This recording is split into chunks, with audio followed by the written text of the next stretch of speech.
Hey, everybody. So thanks for showing up. How are the hangovers, by the way? How's everybody feeling? Decent enough? Cool. So let's talk about this thing that I made. So my name is Jared Haight. I'm a pen tester with Gotham Digital. All right. I've been a PowerShell fan since my previous life as a sysadmin. It's really what introduced me to scripting. And moving into InfoSec, I was super excited to see that there's a lot of really interesting stuff going on in the InfoSec community related to PowerShell. I've always shied away from defining myself as a developer, but I keep developing things and then releasing them, which I think is by definition what makes a developer. So I'll own up to that label now.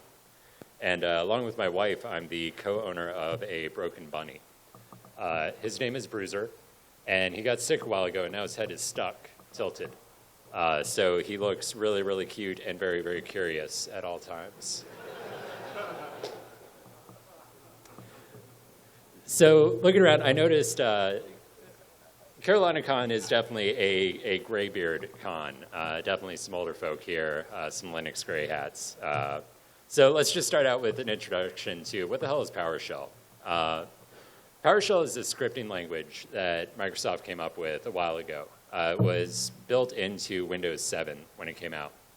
And it's this really powerful language that's built into .NET. So what makes it cool is outside of the built-in tools that you get with PowerShell, you also get full access to everything that's in .NET.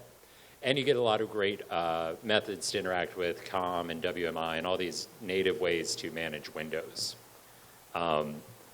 It's a object-oriented language, so that makes it really easy to work around the system. A great example of that is they've rewritten ping so that when you ping something, it actually returns an object. And that'll include like the response time, TTL, all sorts of stuff that like actually makes ping more powerful. The command structure in PowerShell has a verb-noun sort of vernacular. It makes the language really verbose, but it also makes it intuitive. For example, if you have get content, which is going to read content from a file, set content is how you write content to a file. So it's kind of easy to intuit, how to use PowerShell. The other cool thing is the help system is actually usable. It's a lot like man pages from Linux. The dude that created PowerShell actually came from a Linux background. So you'll see a lot of nods to Linux scripting to the point that there are built-in aliases for ls, wget, curl, right in PowerShell, which is pretty cool. PowerShell also has really great tab completion. It's tab completion for, okay. Oops. Sorry about that. It has great tab completion for commands, as well as the parameters for those commands, file paths, pretty much anything in PowerShell you can tab complete. It's a really great, easy language to use.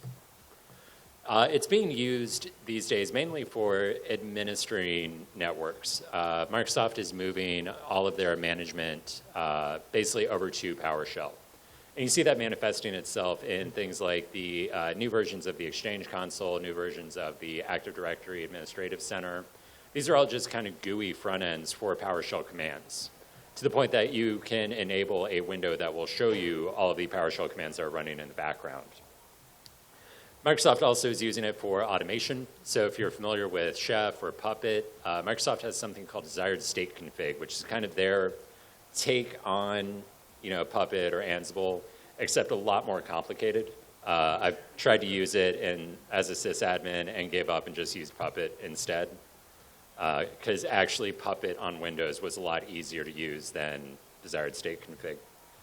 In the InfoSec community, people are just grabbing onto PowerShell. There's really a lot of great stuff going on in the data forensics or instant response side of the house.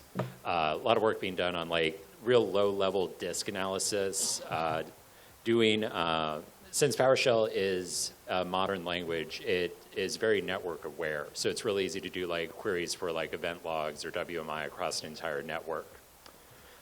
all this makes it super easy to, do incident response, do investigation across your whole network for, malicious events or, what have you.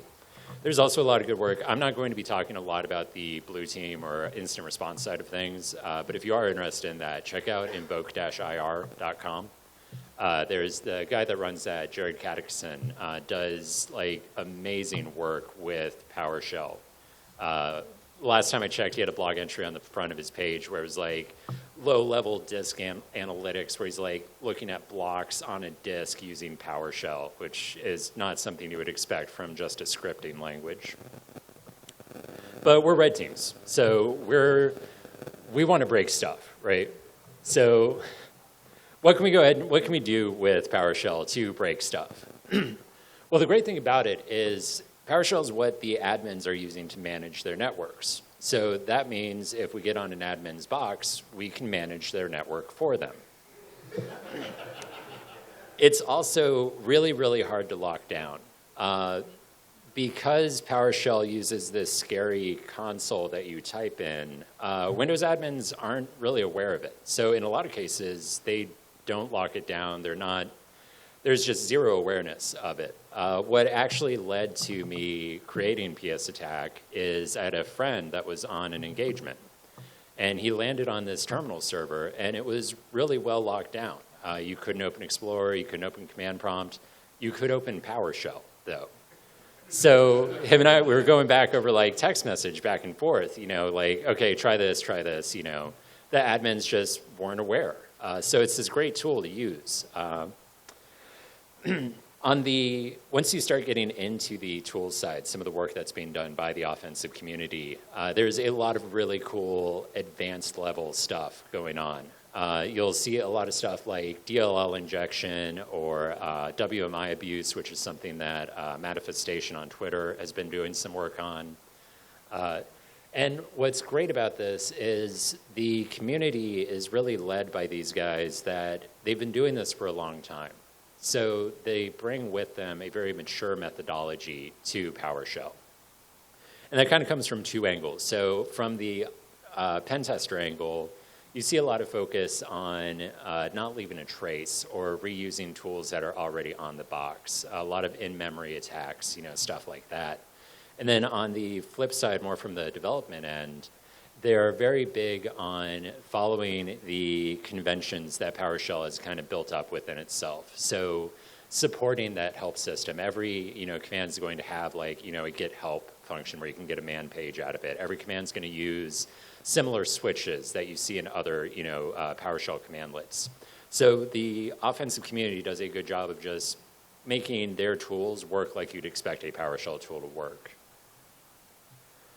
So all of this is awesome, but I've noticed that as great as PowerShell is, there is this kind of barrier to entry that people are kind of aware that there's some cool stuff going on in PowerShell, but if you put your standard pen tester in front of a PowerShell console, they wouldn't know what to do with it. And I think a lot of that is, Windows isn't the cool thing to like focus on or really pay attention to. All your cool works, you're seeing stuff done in like Python on Linux and stuff like that. The development side of Windows just isn't as interesting or glamorous as what you would see on the Linux side. And the other side is, it can be intimidating. There's a lot of pen testers that have a hard enough time doing something productive with Python. Now you're telling me to learn this language that is kind of this Windows niche. It's not on their list of priorities. And then I mentioned that the general populace is kind of aware of that there is some cool stuff going on in PowerShell, but they don't know the specifics. And that's because there's kind of this like PowerShell clique on Twitter where, there's a lot of cool shit going on, but unless you're following that circle, you're probably not aware, like that stuff doesn't kind of surface out of that, little tiny click. So that's kind of what led me to build PS Attack. So PS Attack is a custom PowerShell console designed for offensive use.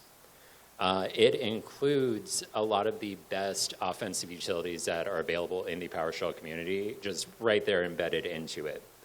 It also tries to emulate the PowerShell console experience. So that includes using really powerful tab completion.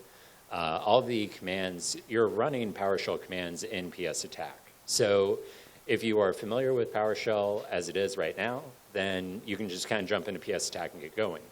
If you're not familiar with PowerShell, you can kind of learn, get your chops, and then apply those to other instances. You know, when you kind of start getting involved with Empire or land at a PowerShell prompt that isn't PS Attack, you'll know what to do. The other thing that, you know, I wanted to make the barrier to entry as low as possible. So it is a single executable. There's no setup, there's no install. You download this executable and run it on and get hacking. So within PS Attack, there are over 110 commands that cover the entire range of a pen test engagement. So Recon, Privilege Escalation, backdoors, a lot of great work on Recon. We'll be showing that later. It includes a lot of commands from frameworks that you might be familiar with, Power Tools, PowerSploit, Nishang. These are really big projects. They're just these giant, like, monolithic collections of offensive tools, and they're all awesome. I also wanted to surface some of the lesser-known tools in PS Attack. So it includes Invoke, which, if you're familiar with Responder, it's basically Responder but in PowerShell. So it can do SMB relay, it can do basically capturing credentials and stuff by spoofing like the WPAD, proxy address, a lot of really great work being done there. The other thing it includes is PowerCat, which is Netcat, but in PowerShell, as evidenced by its name. What's cool about PowerCat, I found out, so like Netcat, how you can do -E, you know, execute bash and throw that at a reverse IP and get your shell, PowerCat will do the same thing, except it throws back a PowerShell shell. What's cool about running PowerCat within PS Attack, though, is the PowerShell session it sends out has all of the tools in PS Attack already in it. So it's like this fully weaponized shell that you're sending back to your IP. It's pretty cool. So with 110 commands, that's still overwhelming. Like, you're sitting at this prompt, you still have no idea what to do. So I wrote a command called getattack. And what getattack does is it acts as like a search engine for attack tool, or, you know, attack commands. So that's a little bit small on the screen, but basically you can give it any string, and it's going to search through all the commands in PS Attack and return a list of whatever it is that matches your query. So in this case, we're looking for passwords. We can see that we got Mimikatz, we got GPP password, you know, et cetera, kind of listed through. With building PS Attack, I wanted to make sure that it wasn't just for the lab. I wanted to build something that would actually be useful on live engagements. So one of the things I'm doing is the payloads, these raw offensive PowerShell scripts, they're encrypted before they are compiled into PS Attack. And then when you start PS Attack, it takes those encrypted payloads and it decrypts them straight into memory. So the decrypted plain text payloads never actually touch disk. AV's gotten a little bit better about detecting some of the more common or more popular offensive PowerShell scripts like Mimikatz. So this kind of avoids that because there's nothing for AV to detect. Also, since it's a custom console, it doesn't actually touch PowerShell.exe. It's all called through .NET and kind of subverts that. So in the event that you do land on a box where PowerShell.exe is blocked, they can't really block the .NET DLLs. So this should still work under pretty much any circumstance. You'll be able to execute PowerShell code. The other cool thing is I wanted to focus on making sure that this worked everywhere. So PS Attack targets .NET 3.5, which means that it works on anything from a clean install of Windows 7 all the way up through a fully patched version of Windows 10. That one executable will run across everything.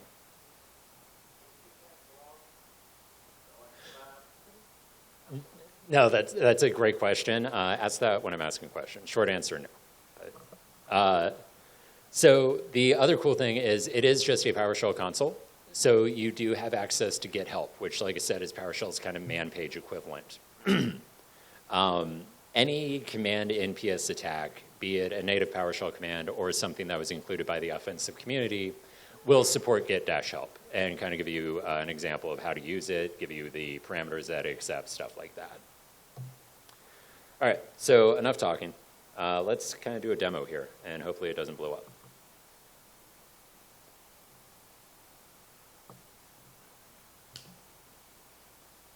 All right. So in this case, we are on a, I don't know, we found a desktop, it was unlocked. We had PS attack on our USB key. We're going to go ahead and run it.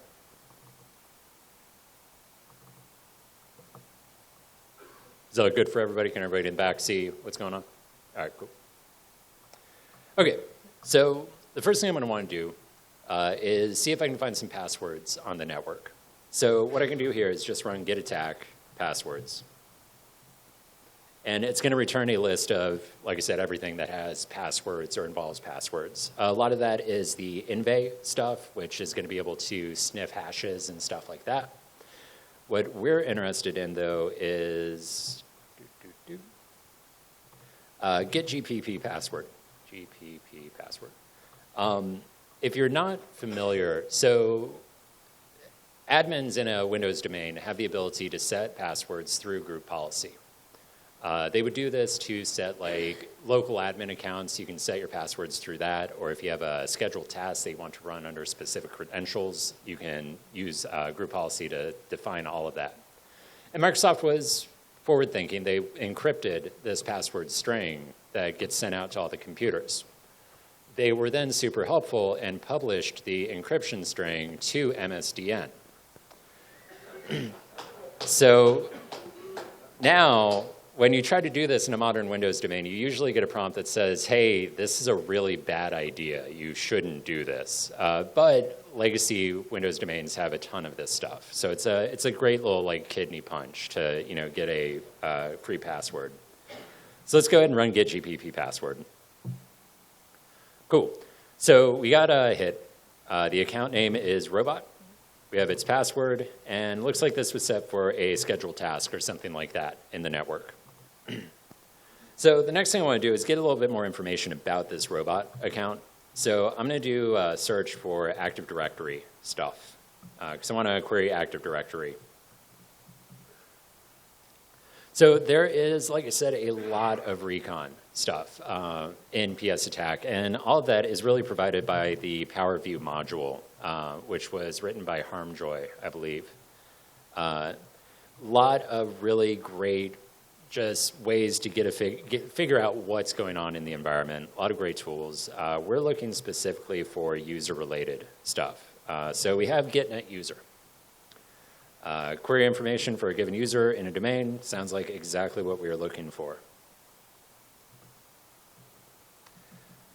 Let's go ahead and just do get help, see, because I haven't run getNet user before. I actually have. I've done this demo a billion times. So get help. Cool. Looks like exactly what we'd expect. We can give it a username. We can specify a domain.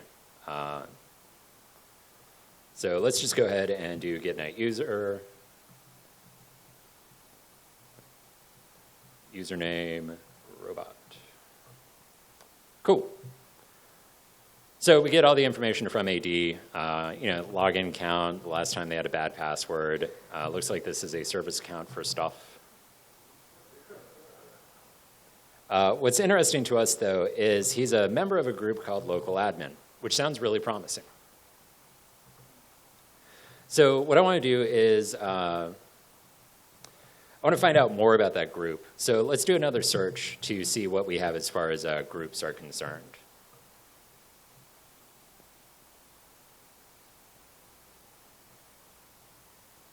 All right, so we want to see, it says local admin. Let's look at the local groups on the computer, see if that actually matches the way we'd like it to. So getNet local group looks good. Again, we'll do a get help. So we can specify a computer name if we want to run it against a remote computer. That's cool. But it looks like we just have to specify like a group name, and this should work out just fine. So getNet local group. Group name, administrators.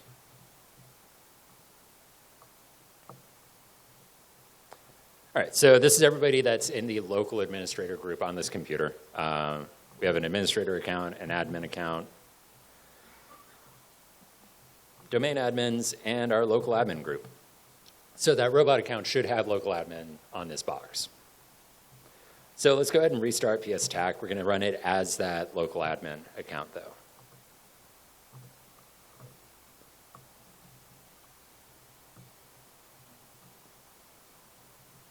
That's not his password. That's not his password either. There we go. All right, cool. So we got a local admin account. Looking at how it was, looking at how that group is set up, I'm kind of suspecting that that robot is going to have admin access to other boxes in the network. So let's do a search through Git attack for local admin and see if we have any sort of recon stuff that we can do here. Perfect. PowerView provides a commandlet called find local admin access. This is going to find machines on the local domain that our current box has local admin on.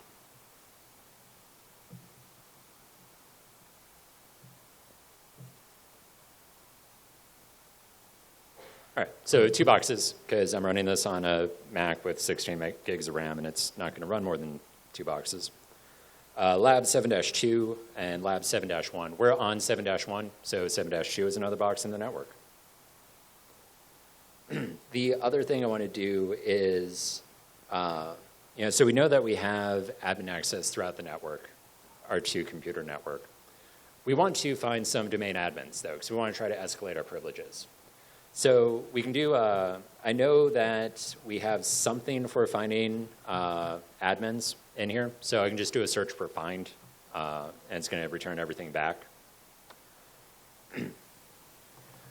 This is my favorite command ever, because it's genius. Invoke user hunter.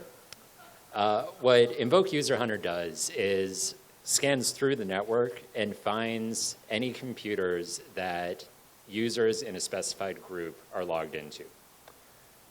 So let's go ahead and look at the help for this.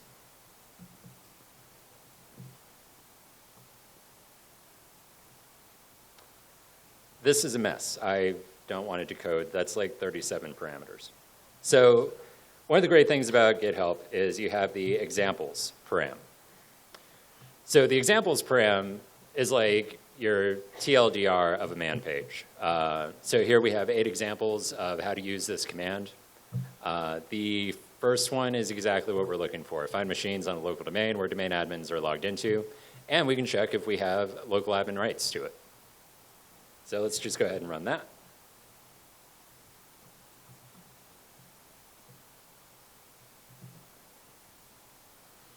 Great. So we have a domain admin. His username is admin1, because I'm not original. And it looks like we do have local admin rights on it through this field right here. So we're going to run Mimikatz, because Mimikatz is great. If you're not familiar with Mimikatz, so Mimikatz is like this Swiss Army knife of credentials and tokens in a Windows environment. You can do all sorts of really interesting stuff, like creating your own tokens, spoofing, tokens, stuff like that. What most people use it for is dumping credentials, though. Mimikatz will run against a computer and dump the credentials that the LSAS process has in memory. Windows, after I think Windows 8.1, it did change things so that only hashes are stored in memory. Microsoft really helpfully provided a reg key that you can revert that behavior. So if you do have local admin rights on the box, you can just revert it, wait for somebody to log back in, and boom, you get their plain text creds. Since we are mimicking a pretty standard corporate environment here, we're on Windows 7, because why upgrade? And what's great about Windows 7 is Mimikatz works beautifully on Windows 7. The other cool thing about Mimikatz is I had mentioned reflective DLL injection before. So that comes into play with Mimikatz here. What Invoke Mimikatz does is you run it against a remote computer, and it injects the Mimikatz DLL straight into memory on that remote computer. So it never touches disk. Like I mentioned, AV is really good about detecting Mimikatz. This is a way that we can get around that. Usage is pretty straightforward. We just need to specify a computer name and dump creds. So let's go ahead and do that.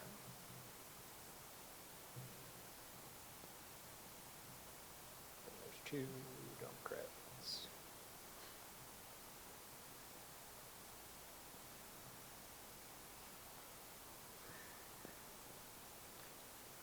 I hope that computer's on. Okay, cool.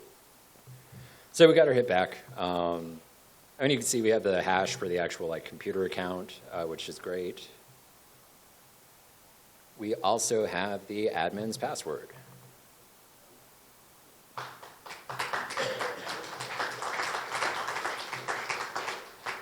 I think that's the first time anybody's clapped for one of my demos. That's pretty cool.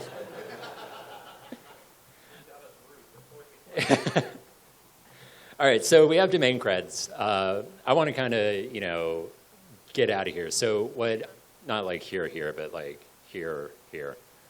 So what I'm going to do is dump the Active Directory database. So ntds.dit. That way I can copy it to my USB key. I can pull it. The developer may be coming back from lunch or whatever soon here. So let's go ahead and start up PS Attack again, this time as the domain admin that we just got creds for.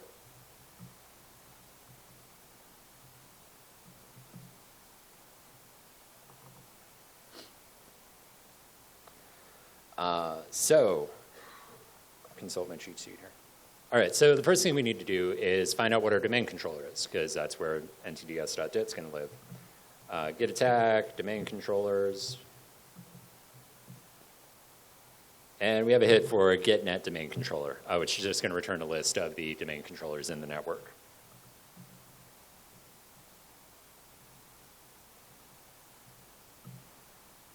All right, so we have one. Again, 16 gig Mac. And we get hits for all sorts of information about the DC, what FSMA roles it has, its IP address, what site it's in, and its host name. Next thing we want to do is figure out what we're going to do to copy ntds.dit off of this domain controller. So again, git attack and copy.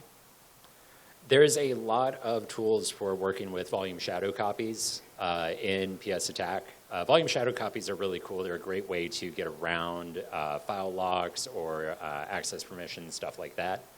But we actually have a tool that's going to kind of handle all of this for us called Invoke Ninja Copy. What Invoke Ninja Copy does is really, really awesome. It actually analyzes the hard drive volume and then takes that data and parses it back into NTFS and recreates the files that way. So it does like this real low-level copy to the disk and kind of walks it back from there. Again, like not what you'd expect from just a scripting language. Really cool stuff. So let's look at what the commands are for Invoke Ninja Copy. And I'm lazy, so I'm just going to skip straight to the examples. Ninja Copy examples. All right, so read NTFS from remote server, write it to a path on the local server. Great. So we need a path to what file we're looking for, computer name we're copying it from, and our local destination. Path.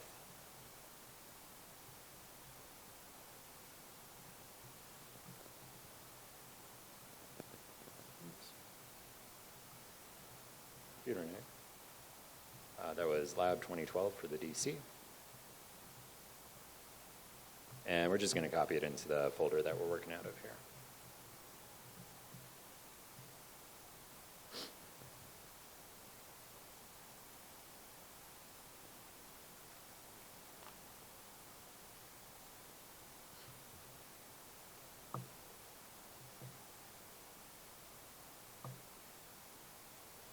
This does take a while because it is doing such a low-level access, so it's expected.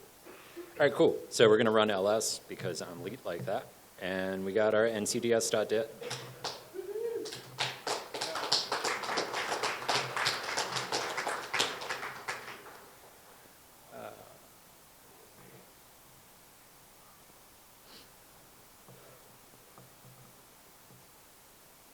Cool. So PS Attack, I think, is pretty awesome. I think it's a super helpful tool. I think, it is both useful for people new to PowerShell, people who already have experience with it, but it does have some shortcomings. So I have a big interest in evading antivirus. just because it's fun. It's an interesting challenge. And so while the strings are all encrypted in PS attack, it's all the same strings. So whoever downloads, from the release page, psattack.exe, you're going to have the same strings as everybody else. The other thing is the PowerShell community is super, super active. So these tools are being improved all the time. And PS attack, naturally, because it's a compiled binary, is going to have, older tools than what's currently available. So I created a build tool for PS attack.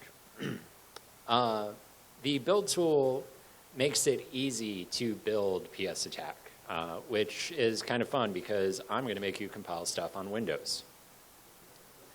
What it does is it downloads the latest version of PS attack, downloads the latest tools that it depends on, encrypts them with a unique key, and then compiles everything together. So at the end of this, you get a custom-made console that is unique for you, totally up to date, unique signatures, and it's super easy to use. So this is an example of running the build tool. So we start it, it downloads PS attack, it downloads all the tools, it compiles it, and kicks out a custom copy of PS attack.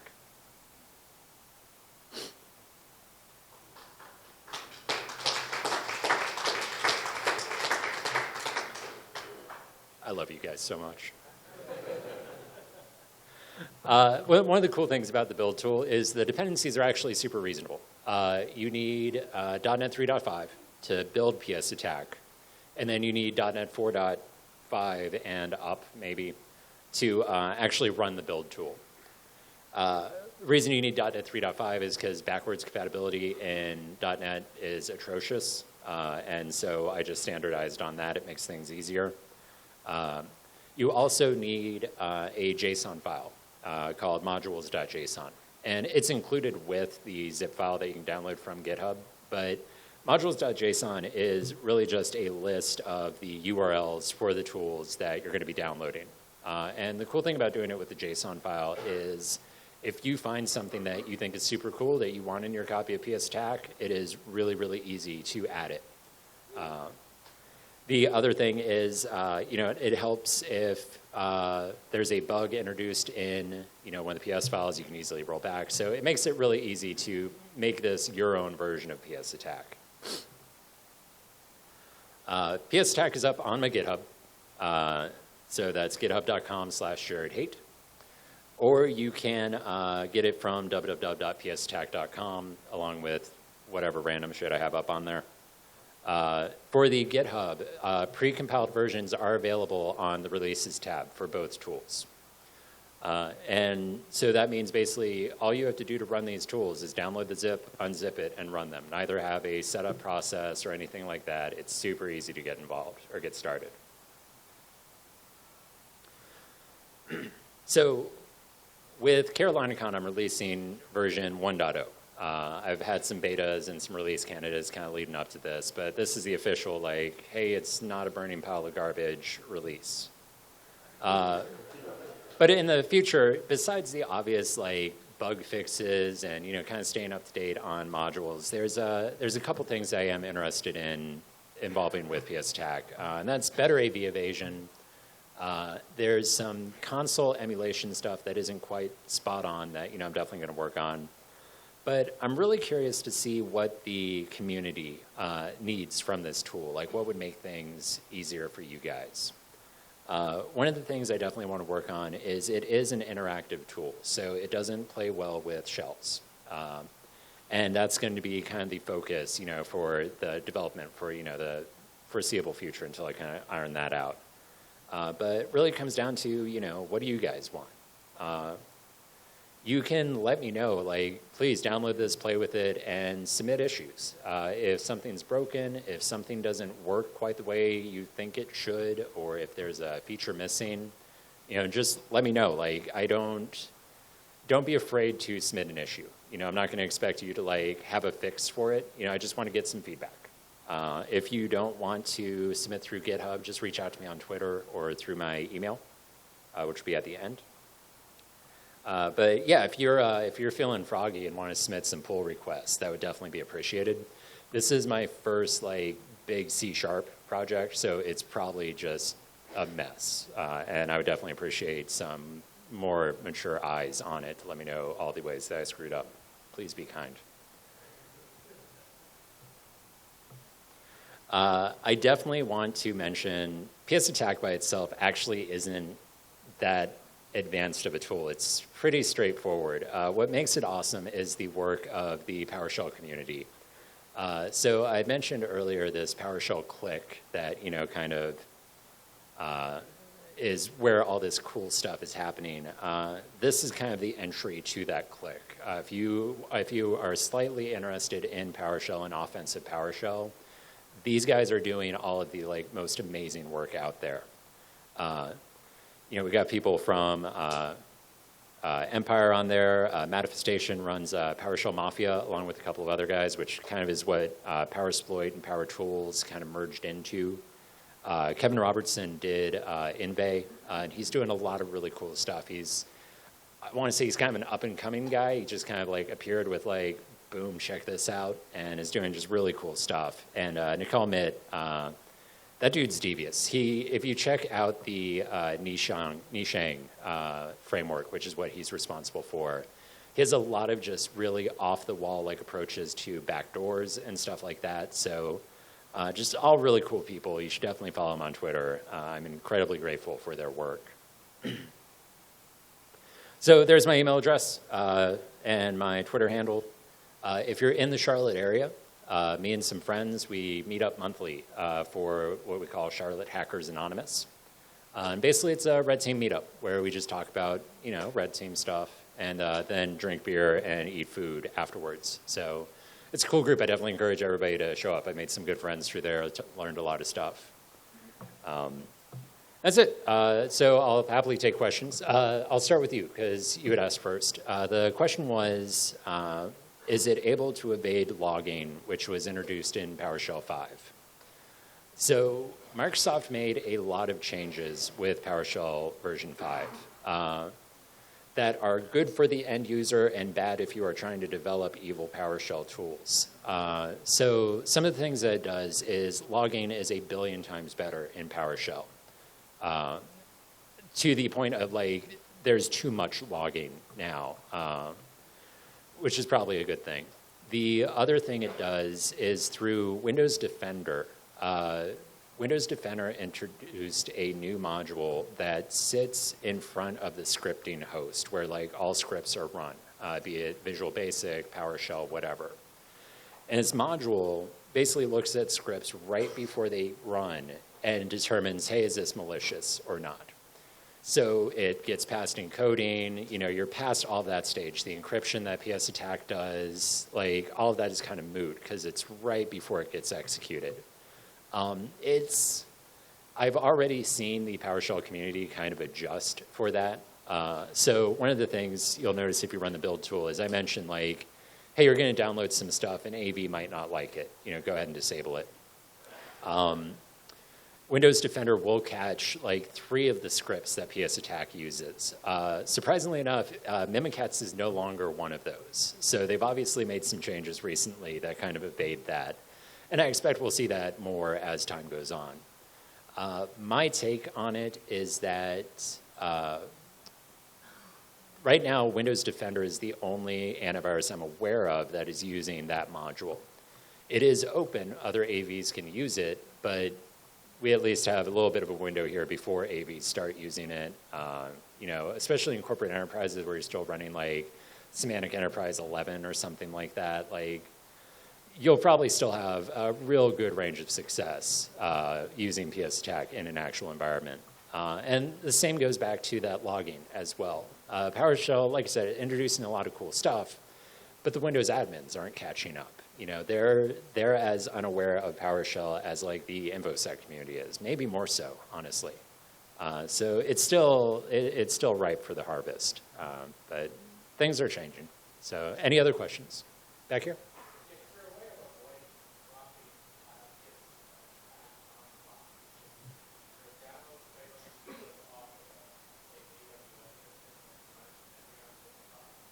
Not yet, though that is a great idea. And if you would like to submit an issue for that, I would really appreciate that. Sorry, the question was, is there a way to run PS attack without letting it touch disk? And right now, just because of nature it is an interactive console, it is kind of how it was built. But that is, like I said, kind of the focus going forward is how can I make this work over reverse shells? How can I make this work without touching disk? So it's coming, I hope. I think you were next. Yes. I'm so glad you mentioned that because I forgot to mention that.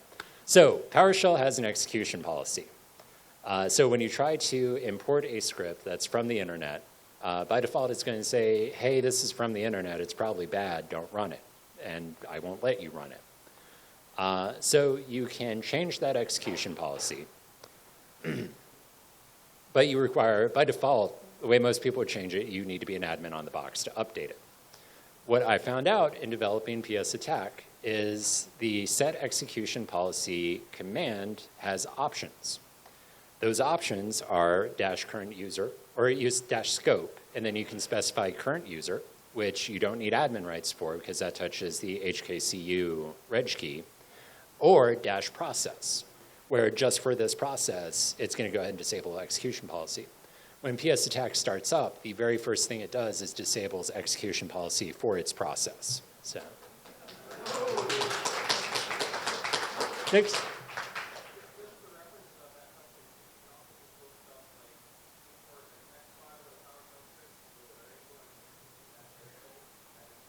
That's very true. So another way you can get around the execution policy is just basically, instead of calling the script as a file, you can either just copy and paste the contents of the script straight into PowerShell, or you can save it to like a text file and invoke that text file. So there's, Jeffrey Snover, the guy that created PowerShell, has gone on record of saying, like, look, this was never designed to be a security policy, but they wouldn't let me name it like, hey, this isn't a fucking security policy, so we get what we get. Any other questions? Sure. I did write all of this. So it took, I don't know, about 4 or 5 months of work. And I mean, that was a lot of work. I would say I'd probably put 80 to 100 hours in it.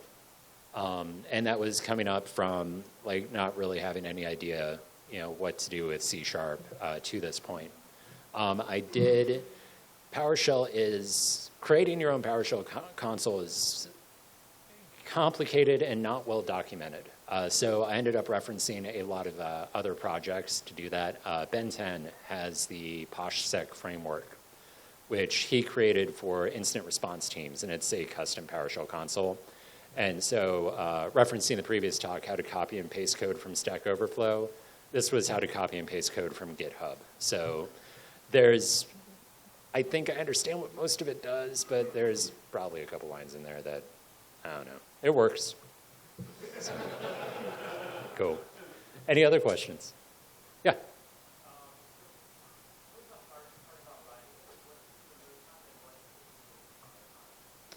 So the question is, what was the hardest part about writing this, and what took the most time versus the least time?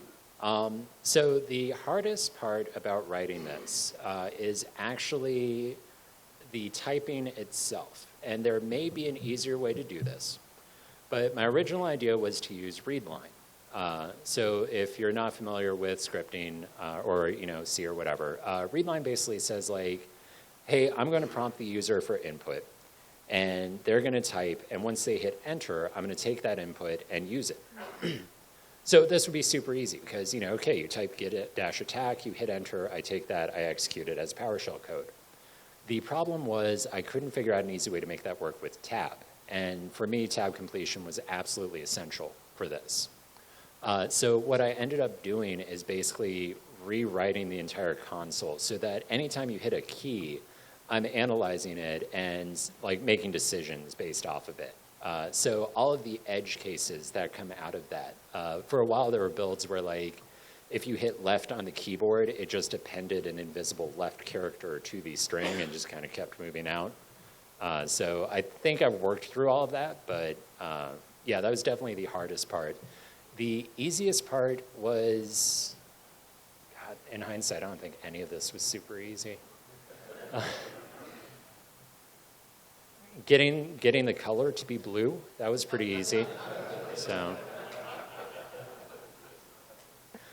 any other questions? Yep.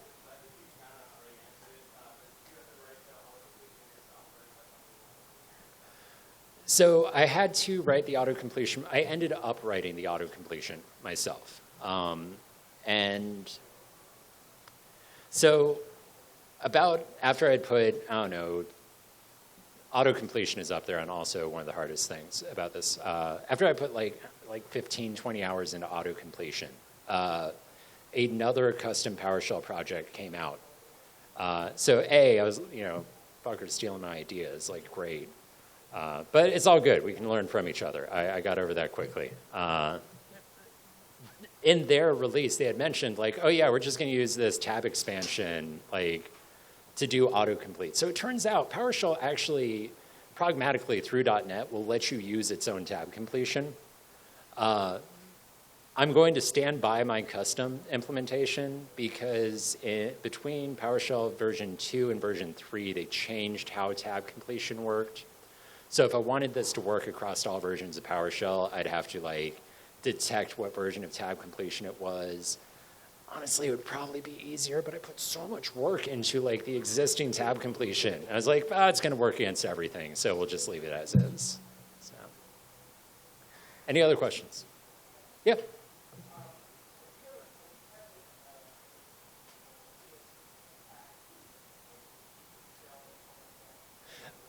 I have not, because I don't have a license for Cobalt Strike. So if you would like to donate that towards developers, that would be much grateful, and I will totally check that out.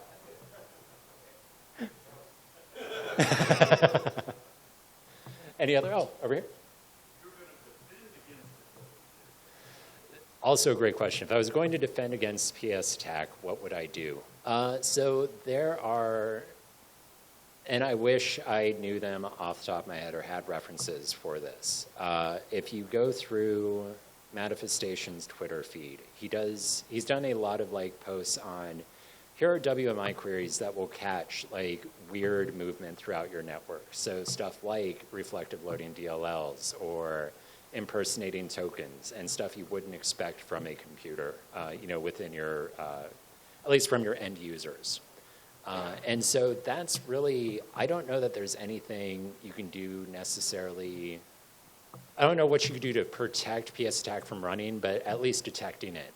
There's a lot of WMI queries that you could use to that end.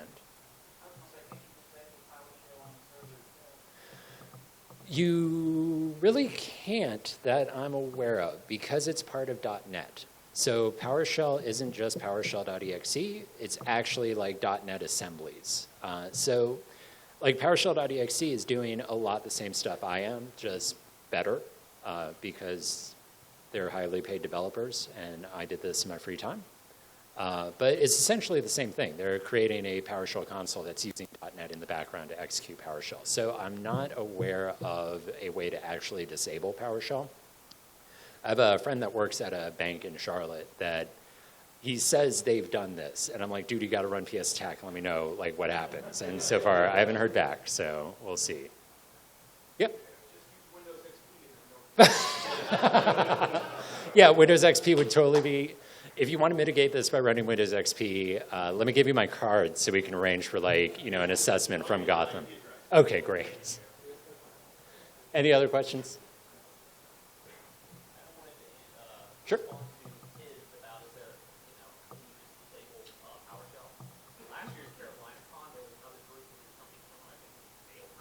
Yep. Yeah, that was Harmjoy and Sixdub. They are awesome. If I recall right, they said that while you disable PowerShell.exe, basically if .NET is installed, there's not really much protection around what you can actually do. If your .NET binary, any random executable, you're good to go. Yeah. So, cool. All right, guys. Well, I appreciate it. And